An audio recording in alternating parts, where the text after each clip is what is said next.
So welcome, Ibram, and thank you so much for joining us. Well, thank you, Chloe and Whitney, and thank you everyone for joining this conversation.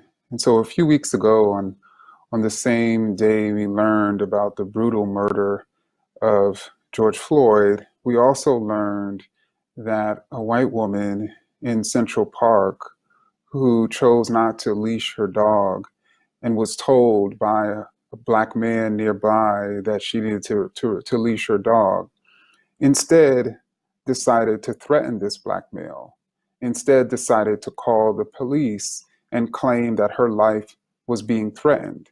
And of course, when we learned about that through a video, many Americans were outraged. And this woman, Amy Cooper, ended up going on national TV and saying, like countless other Americans have said right after they engaged in a racist act, I am not racist. And I say countless Americans because when you really think about the history of Americans expressing racist ideas, supporting racist policies, you're really talking about a history of people who have claimed they're not racist, because everyone claims that they're not racist, whether we're talking about the Amy Coopers of the world, whether we're talking about Donald Trump, who right after he said that majority black Baltimore is a rat and rodent infested mess that no human being would want to live in, and he was challenged as being racist, he said, actually, I'm the least racist person anywhere in the world. And so really the heartbeat of racism itself has always been denial. And the sound of that heartbeat has always been, I'm not racist.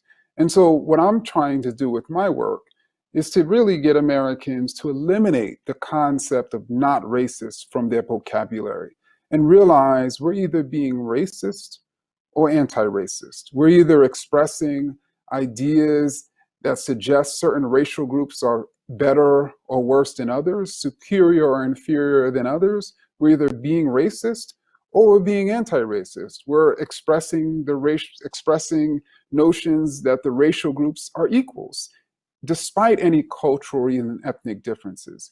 We're either supporting policies that are leading to racial inequities and injustice, like we saw in Louisville, where Breonna Taylor was murdered, or we're supporting policies and pushing policies that are leading to justice and equity for all. And so I think we should be very clear about whether we're expressing racist ideas, about whether we're supporting racist policies, and admit when we are.